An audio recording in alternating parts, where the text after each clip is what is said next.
Everyone hello. तो आज के लेक्चर में हम क्या देखेंगे कि सबसे पहले मान लीजिए आपके पास क्या है, एक कैपेसिटर है और इस कैपेसिटर का कैपेसिटेंस कितना है C। इस कैपेसिटर के ऊपर कितना चार्ज आया हुआ है Q और जो बैटरी इससे कनेक्ट कर रखी है वो कितना पोटेंशियल डिफरेंस लगा रही है V। तो आपने क्या किया, अब इसी कैपेसिटर के अंदर एक डाइलेक्ट्रिक स्लैब डाल दी और इस डाइलेक्ट्रिक स्लैब का कांस्टेंट हो गया K। ठीक है, एक नया मीडियम इसके अंदर आ गया। अब आपको बताना है यहाँ पे नया चार्ज कितना होगा, नया कैपेसिटेंस कितना होगा। तो सबसे पहले देखिए हमारे पास यहाँ पहला केस है कि बैटरी को हम नहीं हटा रहे, बैटरी या सेल जो भी है वो कनेक्टेड है। तो आप यहाँ देख सकते हैं बैटरी का पोटेंशियल डिफरेंस कितना है V। तो बैटरी का काम ही पोटेंशियल डिफरेंस प्रोवाइड करना होता है। तो जब भी यहाँ पे बैटरी कनेक्टेड रहती है पोटेंशियल डिफरेंस में कोई चेंज नहीं आएगा, पोटेंशियल डिफरेंस क्या रहेगा, सेम रहेगा, जैसा था वैसे ही उसकी वैल्यू रहेगी। ओके, अब देखते हैं। तो सबसे पहले यहाँ पे इस सिनेरियो में अगर मैं कह रहा हूँ पोटेंशियल डिफरेंस V है, तो इस सिनेरियो में भी कैपेसिटर के अक्रॉस पोटेंशियल डिफरेंस कितना रहेगा V। नाउ अगर यहाँ पे कैपेसिटेंस C है तो यहाँ कैपेसिटेंस कितना होगा सोचिए। तो कैपेसिटेंस की वैल्यू क्या होती है, एप्सिलॉन नॉट A/D। तो यहाँ जो नया कैपेसिटेंस है वो कितना हो जाएगा K टाइम्स। आपको पता है एप्सिलॉन नॉट को K एप्सिलॉन नॉट से रिप्लेस कर देते हैं जब भी मीडियम आता है, तो ये हो जाएगा K एप्सिलॉन नॉट/D। तो नया कैपेसिटेंस कितना हो गया, K टाइम्स हो गया।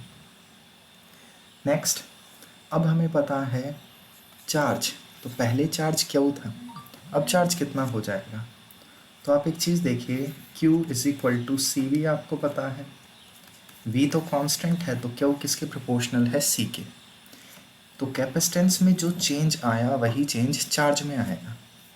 तो कैपेसिटेंस K से मल्टीप्लाई हो गया, तो जो नया चार्ज होगा वो भी K से मल्टीप्लाई हो जाएगा।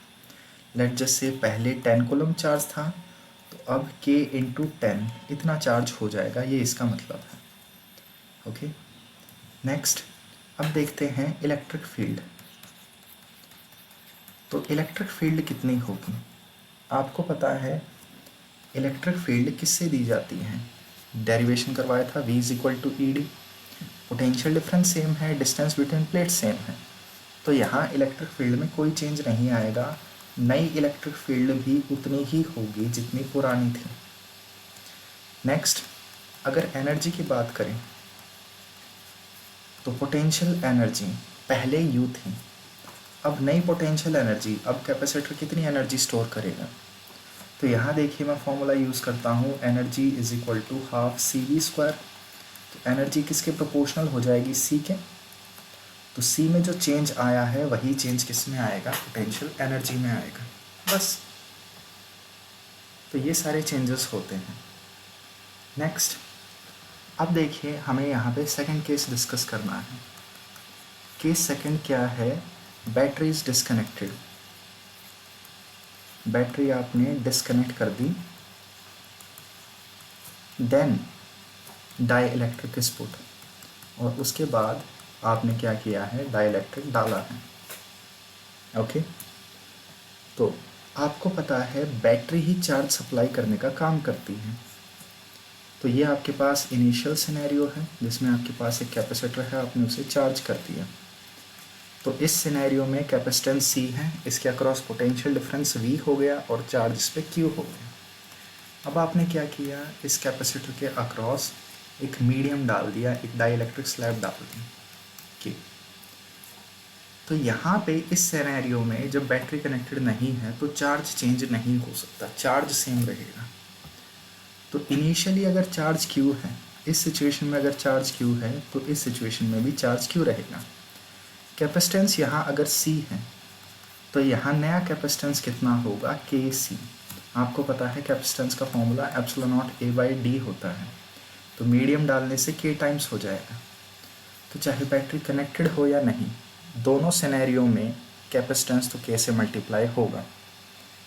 नेक्स्ट पोटेंशियल डिफरेंस की बात करते हैं, तो Q इज इक्वल टू सी। यहाँ Q चेंज नहीं हो रहा, Q कांस्टेंट है, तो V और C इन्वर्सली प्रोपोर्शनल हो जाएंगे।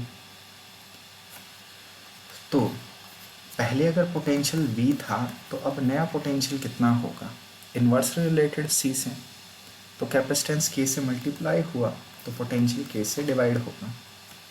इलेक्ट्रिक फील्ड का फॉर्मूला होता है V/D, तो इलेक्ट्रिक फील्ड V के प्रोपोर्शनल है, जो V में चेंज आया,